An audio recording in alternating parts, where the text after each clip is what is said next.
हाँ, हेलो बच्चों, अपन लोगों ने 11th क्लास की जो 10th नंबर एक्सरसाइज है सरल रेखाएं, उसमें थोड़े नियम और फॉर्मूले क्लियर कर लिए थे। अब जो ये नियम है, ये है दो लाइंस जो आपस में परपेंडिकुलर हैं, उनके लिए क्या कंडीशन बनेगी स्लोप के लिए, तो वो हमें बतानी है। ठीक है, लेट L1 जो है वो और L2 है, ये आपस में 90 डिग्री के एंगल पर झुकी हुई हैं।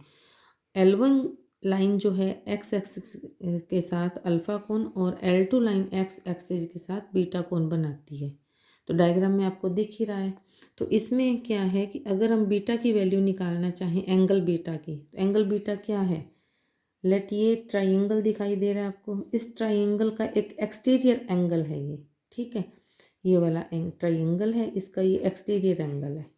तो एक्सटीरियर एंगल किसके बराबर होता है, खुद के अंदर का एंगल छोड़ के जो बाकी के दो एंगल होते हैं उनके टोटल के बराबर होता है। ये आपने 10th क्लास में नियम क्लियर किया हुआ है। तो ये एंगल कितने का, 90, क्योंकि ये 90 का है तो ये भी 90 का। तो 90 और अल्फ़ा का टोटल जो है वो बीटा के बराबर आएगा। ठीक है, तो ये आगे मैं नियम भी नीचे लिख दिया, ये वाला थोड़ा देख लेना। तो बीटा इज इक्वल टू क्या हो गया, अल्फ़ा प्लस 90 या 90 प्लस अल्फ़ा, जो भी आप कहोगे। दोनों तरफ 10 ले लिया, 10 beta is equal to 10 alpha plus 90, तो 90 प्लस, इसको मैंने अल्फ़ा लिखना था, सॉरी। तो 90 प्लस अल्फ़ा, 90 प्लस अल्फ़ा क्या होता है, कोट अल्फ़ा। ठीक है, तो ये कोट अल्फ़ा हो गया अपने पास। तो 90 plus alpha quote alpha minus में जाएगा, क्योंकि ये अपने जो ये वाला करते हैं चार, क्या कहते हैं, क्वाड्रेंट वाला। तो 90 प्लस अल्फ़ा इस खाने में आ गया। तो यहाँ यहाँ पे अपने पास साइन की वैल्यू और कोसेक की वैल्यू प्लस में होती है। तो ये अपने पास माइनस का कोट अल्फ़ा आ गया, माइनस कोट अल्फ़ा को लिखा 1/10 अल्फ़ा। तो अब ये क्या वैल्यू बन जाएगी, 10 बीटा, यानी कि स्लोप है। स्लोप किसका, सेकंड वाली लाइन का, सेकंड लाइन का, तो इसको M2 से शो कर दिया, इक्वल माइनस 1/10 अल्फ़ा यानी फर्स्ट लाइन का, तो ये M1 हो गया। क्रॉस मल्टीप्लाई करेंगे तो क्या, M1 M2 इक्वल टू -1। तो अपने पास ये इसका कंडीशन आ गई किसकी, परपेंडिकुलर अगर दो लाइन्स हो आपस में, तो उनके स्लोप की जो कंडीशन है वो अपने पास M1 M2 इक्वल टू -1 आ जाएगी। और पैरेलल में क्या थी, M1 इक्वल टू M2 थी। पैरेलल की M1 इक्वल M2 और ये M1 M2 इक्वल टू -1। ये बहुत इंपॉर्टेंट है, दोनों चीज़ें आगे एक्सरसाइज में भी हेल्प करेंगी और क्वेश्चन जो आगे कभी कंपटीशन दोगे तो उसमें भी आता है ये। इसके ऑपोजिट हम क्या लेके चल सकते हैं, जैसे अभी अपना 10 बीटा इज इक्वल टू लिया था, अब हम 10 अल्फ़ा इज इक्वल टू भी लेके चल सकते हैं। तो अल्फ़ा की वैल्यू निकालोगे तो क्या आ जाएगा, इसके ऑपोजिट अगर हम यहाँ पे 10 alpha is equal to beta में लेके जाना चाहते हैं, तो जो अपने पास M1 M2 is equal to -1 आया है, अब यहाँ पे अपने पुट करें 10 alpha 10 beta is equal to -1। तो मैं अब यहाँ पे 10 अल्फ़ा रखना चाहती हूँ, पहले मैंने 10 बीटा रखा हुआ था, अब 10 अल्फ़ा रखते हैं। 10 alpha is equal to -1/10 beta, तो ये क्या हो जाएगा, कोट बीटा। तो कोट बीटा यानी कि 1/10 बीटा लिख सकते हैं इसको। तो 10 बीटा की वैल्यू क्या है, 1/m2। तो क्या आएगा, माइनस का 1/m2।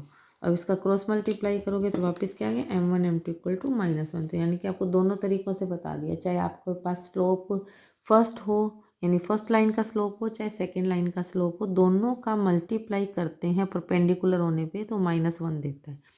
ठीक है, अब अगला जो अपने पास नियम है वो है दो रेखाओं के बीच का एंगल फाइंड करना, यानी एंगल बिटवीन टू लाइंस। तो ये कैसे करना है, ध्यान से देखो जरा डायग्राम में, कि अपने पास सपोज करो ये एक्स एक्सिस है, ये वाई एक्सिस है, ये तो होती है सपोज क्या करनी। ठीक है, तो ये एक लाइन जो है, एक तो L1 नाम की लाइन एक्स एक्सिस के साथ अल्फ़ा 1 का कोण बना रही है, एक L2 लाइन जो है वो एक्स एक्सिस के साथ अल्फ़ा 2 का कोण बना रही है। 90 मत लेना, थोड़ा सा मैंने टेढ़ा ही लिया जानबूझ के, क्योंकि 90 नहीं लेके चलना, वो एक अलग केस हो जाता है 90 का। तो ये अपने पास अल्फ़ा 2 है, अब ये अल्फ़ा 2 है, ये अल्फ़ा 1 है, और जो लाइन के ऊपर ये कट करने से जो ये कोण बन रहा है, ये अपनों ने इसको थीटा नाम का ले लिया, और ये जो इधर वाला कोण है ये फाई नाम का। तो चार कोण लिए गए हैं, अल्फ़ा 1 अल्फ़ा 2 थीटा और फाई। तो दोनों लाइनों के बीच का कोण कौन सा है, थीटा। तो वो क्या आएगा अपने पास, पहले तो ये है कि थीटा की वैल्यू कितनी आएगी। थीटा की वैल्यू कैसे निकालोगे, अल्फ़ा 2 माइनस अल्फ़ा 1 लिखा है ना। तो ज़रा ध्यान से देखो अपने पास, यहाँ पे अपने क्या करें, ये अल्फ़ा 2 है तो इसको अपने को थीटा की वैल्यू फाइंड करनी है। तो थीटा की वैल्यू मैं बताने की कोशिश कर रही हूँ, थोड़ा ध्यान से करना। ये अंदर का एंगल जो है ये 180 है टोटल लाइन, तो ये अल्फ़ा 2 है, तो ये क्या आ जाएगा 180 माइनस अल्फ़ा 2। अब आज जो ट्राइंगल के टोटल का कितना होता है 180 होता है, तो ये एंगल फाइंड करना है हमने। तो 180 ट्राइंगल वाला टोटल वाला माइनस दोनों एंगल घटाओगे तो थर्ड एंगल आ जाएगा, तो माइनस क्या आएगा अल्फ़ा 1 माइनस 180 और ये माइनस माइनस प्लस अल्फ़ा 2। तो 180 से 180 कैंसिल, अल्फ़ा 2 प्लस का माइनस अल्फ़ा 1, यानी थीटा की वैल्यू क्या आ गई अल्फ़ा 2 माइनस अल्फ़ा 1। तो दोनों तरफ 10 लगाया तो 10 theta equal to 10 alpha 2 minus alpha 1। अब ए माइनस बी का फॉर्मूला लगा दिया, 10 अल्फ़ा 2 माइनस अल्फ़ा 1 अपॉन में 1 प्लस 10 अल्फ़ा 2 10 अल्फ़ा 1। ओके, इनकी वैल्यू स्लोप वाइज पुट कर दी। स्लोप वाइज कैसे, जो अल्फ़ा 2 है वो सेकंड लाइन का है तो उसका स्लोप लेट m2 है, माइनस जो ये फर्स्ट लाइन का है वो m1 है अपॉन 1 प्लस m1 m2। अब बात आती है कि माइनस चिन्ह किस लिए लगाया है, तो माइनस चिन्ह अभी बताते हैं आपको कि ये जो माइनस का जो निशान है, ये वाला चिन्ह जो माइनस का है, ये डिपेंड करता है इस टेन थीटा यानी थीटा वाले कोण पे। अगर ये अक्यूट एंगल है यानी न्यून कोण है, तब तो ये टेन थीटा की वैल्यू अपने पास, इसकी वैल्यू नेगेटिव है क्योंकि टेन थीटा का जो मान है वो नेगेटिव होता है। लेकिन जो टेन फाई है, टेन फाई आपको मैंने बताया था कि दोनों लाइन का नीचे वाला जो एंगल था वो फाई था, तो टेन फाई पॉजिटिव होगा तो टेन थीटा नेगेटिव होगा। टेन थीटा नेगेटिव होगा तो जो ये वाली वैल्यू है ये नेगेटिव होगी। ठीक है, मतलब थीटा तो अधिक कोण होगा यानी ऑब्ट्यूस एंगल होगा, और जो फाई है वो एक्यूट एंगल होगा। तो इन चीज़ों को थोड़ा सा गहराई से समझ के फिर आगे चलना। और अगर इस पूरे की वैल्यू पॉजिटिव है तो मतलब टेन थीटा जो है वो पॉजिटिव है, क्योंकि ten theta is equal to निकाला है ना अपनों ने, तो ये पॉजिटिव है। अगर ये पॉजिटिव है तो जो फाई वाला एंगल है यानी टेन फाई का जो एंगल निकलेगा वो माइनस हो जाएगा। इसका मतलब क्या है कि थीटा जो है अगर वो अक्यूट है तो फाई वाला जो एंगल है फाई वाला वो आपके पास ऑब्ट्यूस हो जाएगा, दोनों आपस में रिवर्स चलेंगे। ठीक है, तो ये चीज़ ध्यान से करके फिर आगे चलना।